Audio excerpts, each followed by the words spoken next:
Hi friends, welcome to our channel My Lifestyle and Cooking. First time பார்க்குறீங்கன்னா subscribe பண்ணிட்டு பாருங்க friends. நம்ம இன்னைக்கு Boba tea and Boba coffee ரெண்டுமே பார்க்க போகிறோம். வெளியேன்னு வாங்கி சாப்பிட்டோன்னா இது ரொம்பவே காஸ்ட்லி தான். வீட்டில் ஜவ்வரிசி வச்சு அதுவும் ஒரு 10 ரூபாய் ஜவ்வரிசி இருந்தால் போதும். மிக மிக குறைவான செலவில் வீட்டிலேயே ஈஸியாக பண்ணிடலாம். வெல்லம் சேர்த்து ரொம்ப ஹெல்த்தியாகவே பண்ணியிருக்கோம். வாங்க இப்போ இதை எப்படி பண்ணலான்னு பார்க்கலாம். இது செய்கிறதுக்கு 250 ml கப் மெஷர்மெண்ட்டில் 3/4 கப் அளவுக்கு ஜவ்வரிசி எடுத்துருக்கிறேன். இந்த ரெசிபி பண்ணுறதுக்கு மாவு ஜவ்வரிசி தான் நம்ம எடுக்கணும். இப்போ இதை வந்து மிக்ஸி ஜாருக்கு மாற்றி நம்ம இதை பவுடராக அரைச்சி எடுத்துக்கலாம். இப்போ நான் அரைச்சி எடுத்துருக்கிறேன். ரொம்ப பவுடராகி வரல, 1-2 ரொம்ப அரைப்படாமலும் இருக்குது. அதனால் ஒருக்க நம்ம இதை வந்து சலிச்சு எடுத்துக்கலாம். இந்த மாதிரி ஒரு பாத்திரம் வச்சு அதுக்கு மேலே அரிப்பு வச்சு சலிச்சு எடுத்துக்கோங்க. இப்போ இதை இன்னொருக்கா கூட அரைச்சி எடுத்துக்கலாம். இந்த மாதிரி நல்லா அரைச்சி எடுத்ததுக்கப்புறமா இதை மறுபடியும் நம்ம சலிச்சு எடுத்துக்கலாம். இந்த மாதிரி நல்லா சலிச்சு எடுத்துக்கோங்க. இதில் மீதி வாரது நமக்கு வேண்டாம். அடுத்ததாக இனிப்புக்காக வேண்டி நாட்டு சக்கரை சேர்த்துக்கலாம். நான் இங்கே 1/4 கப் அளவுக்கு நாட்டு சக்கரை சேர்த்துருக்கிறேன். இதை ஒருக்கா கூட நல்லா அரைச்சி எடுத்துக்கலாம். அரைச்சதுக்கப்புறமா இதையும் நம்ம ஒருக்கா சலிச்சு எடுத்துக்கலாம். நான் இங்கே நாட்டு சக்கரை சேர்த்து பண்ணியிருக்கிறேன். நீங்கள் இதுக்கு பதிலாக ஒயிட் சுகர் கூட சேர்த்து செய்யலாம். இந்த மாதிரி சலிச்சு எடுத்ததுக்கப்புறமா இது கூடவே 1.5 டேபிள் ஸ்பூன் அளவுக்கு கார்ன்ஃப்ளவர் வந்து சேர்த்துக்கலாம். கார்ன்ஃப்ளவர் சேர்க்குறதுனால நமக்கு நல்ல ஒரு பைண்டிங் கிடைக்கும். அடுத்ததாக இது கூடவே 1.5 டேபிள் ஸ்பூன் அளவுக்கு கோகோ பவுடர் வந்து சேர்த்துக்கலாம்.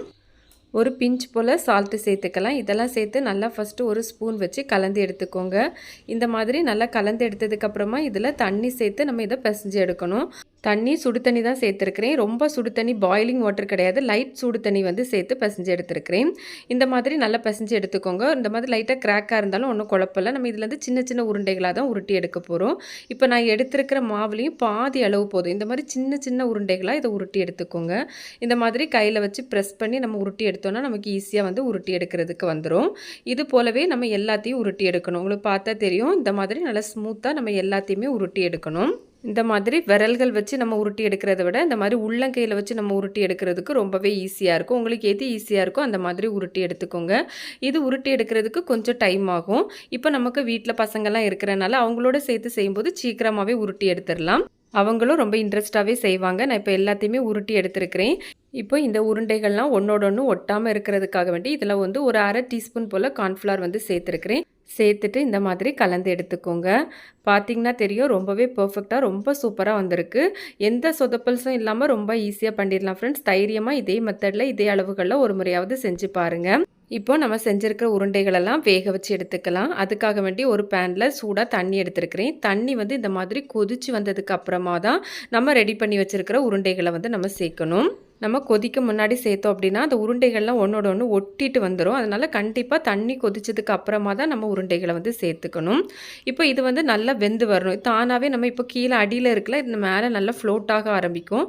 இந்த மாதிரி ஃப்ளோட் ஆனதுக்கப்புறமா இது வெந்து வரதுக்கு ஒரு 5-10 நிமிஷத்துக்கிட்ட ஆகும். நம்ம வைக்கிற ஃப்ளேமை பொறுத்து அடிக்கடி கலந்து விடணும்னு வேண்டாம். அப்பப்போ லைட்டாக கலந்து விட்டு நம்ம இதை வந்து வேக வச்சு எடுக்கணும். நம்ம இப்போ ரெடி பண்ணி வச்சுருந்தோம்ல பால்ஸ், இதை வந்து வேக வைக்கிறதுக்கு முன்னாடி கார்ன்ஃப்ளவர் போட்டு நம்ம வந்து மிக்ஸ் பண்ணி வச்சுருந்தோம்ல, அதை நம்ம ஃப்ரீசரில் வச்சு கூட ஸ்டோர் பண்ணி வைக்கலாம். ஒரு மாதம் வரை நமக்கு வந்து கெடாமல் இருக்கும். டைம் இருக்கும்போது இந்த மாதிரி செஞ்சு வச்சிட்டோம்னா தேவைப்படும் போது டீலியோ காஃபிலையோ நம்ம போட்டுக்கலாம். இப்போ உங்களுக்கு பார்த்தாலே தெரியும், நம்ம ஏற்கனவே சேர்த்துருந்த போபா உருண்டைகள் எல்லாம் நமக்கு நல்லாவே வெந்து வந்தால் பார்க்குறதுக்கே தெரியும், நல்லா வந்து ஒரு ஷைனிங்காக இருக்கும். அது மாதிரி நல்லா சாஃப்டாகவும் இருக்கும். இந்த மாதிரி வந்ததும் நம்ம இதை வந்து ஃபில்டர் பண்ணிவிட்டு உருண்டைகளை மட்டும் நம்ம தனியாக எடுத்துக்கலாம். ஃபில்டர் பண்ணதுக்கப்புறமா அந்த உருண்டைகளுக்கு மேலே தண்ணி வந்து உடனே ஊற்றிக்கோங்க. அப்போ அது ஒன்றோட ஒன்று ஒட்டாமல் ஸ்டிக்கியாக இல்லாமல் இருக்கும். இப்போ பார்த்திங்கன்னா தெரியும், நான் வந்து ஃபில்டர் பண்ணிவிட்டு தண்ணி வந்து டேப் வாட்டர் மேலே வந்து ஆட் பண்ணி எடுத்து வச்சுருக்கிறேன்.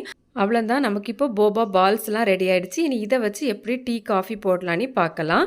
இப்போ இதுலேருந்து உங்களுக்கு ஒன்று எடுத்து காமிச்சிருக்கிறேன். பார்த்தாலே தெரியும், நல்ல சாஃப்டாக, இதுவே சாப்பிட்றதுக்கு ரொம்ப சூப்பராக இருக்கும். நார்மலாக இந்த ரெசிபி கிழங்கு மாவு வச்சு செய்வாங்க, டாப்பியோக்கா பவுடர். அது நமக்கு எல்லா இடங்கள்லையும் ஈஸியாக கிடைக்கிறது இல்லை. இந்த மாதிரி ஜவ்வரிசி வச்சு இந்த மெத்தடில் பண்ணிங்கன்னா ரொம்ப ஈஸியாகவே பண்ணி எடுத்துடலாம். அடுத்ததாக ஸ்டவ்வில் ஒரு கடாய் எடுத்து வச்சுருக்கிறேன். இதில் ஒரு 6 டேபிள் ஸ்பூன் போல் நாட்டு சக்கரை சேர்த்துருக்கிறேன். கூடவே 1 டீஸ்பூன் மட்டும் நான் இங்கே வந்து coffee powder, instant coffee powder எது வேணாலும் சேர்த்துக்கலாம். நீங்கள் இந்த அளவுகளில் 1-2 டீஸ்பூன் வரை கூட நீங்கள் வந்து காஃபி பவுடர் வந்து சேர்த்துக்கலாம். கூடவே 3/4 கப் அளவு தண்ணி சேர்த்துக்கலாம். நமக்கு இந்த வெல்லத்தில் பதம்லாம் எதுவும் வர வேண்டாம். நாட்டு சக்கரைலாம் நமக்கு கம்ப்ளீட்டாக கரைஞ்சி வந்தால் போதும். இந்த மாதிரி நல்லா கரைஞ்சி கொதித்து வரணும். நல்லா இந்த பார்த்திங்கன்னா தெரியும், இந்த மாதிரி நல்லா கொதித்து வந்ததுக்கு அப்புறமா ஃப்ளேமை வந்து சிம்மில் வச்சுக்கோங்க. சிம்மில் வச்சுட்டு நம்ம ஏற்கனவே ரெடி பண்ணி வச்சுருந்தோம்ல போபா பால்ஸ், அதில் வந்து 3/4 பகுதி மட்டும் நான் இதில் சேர்த்துருக்கிறேன். 1/4 பகுதி எடுத்து வச்சுருக்கிறேன். அதை வச்சு டீ எப்படி போடலான்னு நம்ம வந்து பார்க்கலாம்.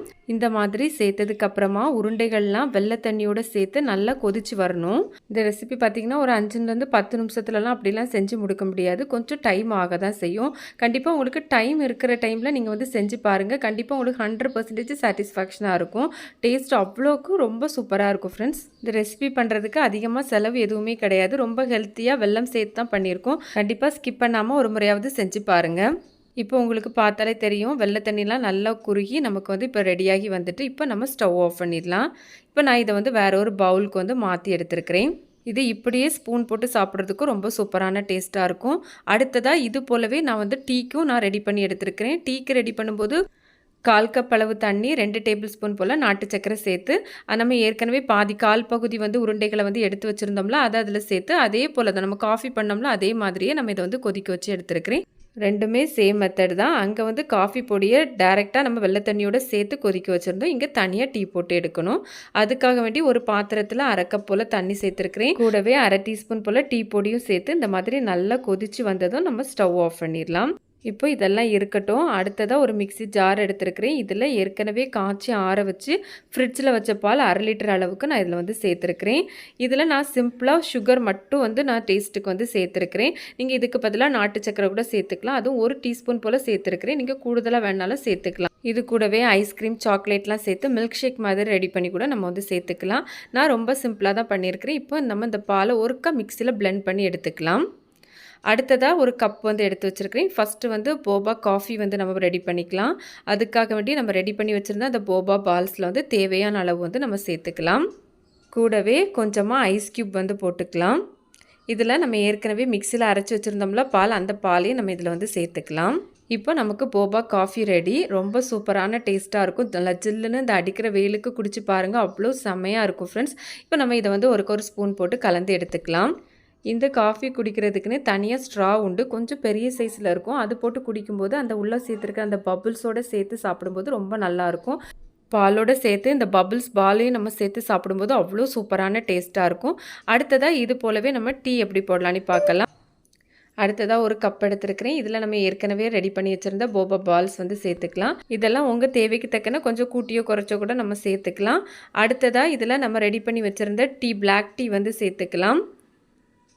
கூடவே நீங்கள் வந்து ஐஸ் க்யூப் போடுறதா இருந்தாலும் இதில் சேர்த்துக்கலாம். சேர்த்துட்டு நம்ம வந்து மிக்ஸியில் அரைச்சி வச்சுருந்தோம்ல பால், அதையும் நம்ம இதில் வந்து தேவையான அளவு சேர்த்துக்கலாம். அவ்வளோதான் ஃப்ரெண்ட்ஸ், நமக்கு இப்போ பபிள் டீயும் ரெடி. அவ்வளோதான் ஃப்ரெண்ட்ஸ், இப்போ நமக்கு பபிள் டீ டபுள் காஃபி ரெண்டுமே நமக்கு ரெடி ஆகிடுச்சு. கண்டிப்பாக இப்போ அடிக்கிற வெயிலுக்கு இந்த லீவ் டைமில் ஒரு முறையாவது செஞ்சு சாப்பிட்டு பாருங்கள். ரொம்ப சூப்பரான டேஸ்ட்டாக இருக்கும். நம்ம சேனலில் நிறைய ஹெல்த்தி ட்ரிங்க்ஸ்லாம் இருக்குது. அதோட பிளேலிஸ்ட் லிங்க் வந்து எண்ட் ஸ்க்ரீனில் கொடுத்துருக்கிறேன். சேனலையும் விசிட் பண்ணி பாருங்கள். கண்டிப்பாக உங்களுக்கு யூஸ்ஃபுல்லாக இருக்கும். இந்த ரெசிபி வீடியோ கண்டிப்பாக உங்களுக்கு பிடிக்கும். பிடிச்சிருந்தால் லைக் பண்ணி ஷேர் பண்ணி சப்ஸ்கிரைப் பண்ணுங்கள் ஃப்ரெண்ட்ஸ். தேங்க்ஸ் ஃபார் வாட்சிங். பாய்.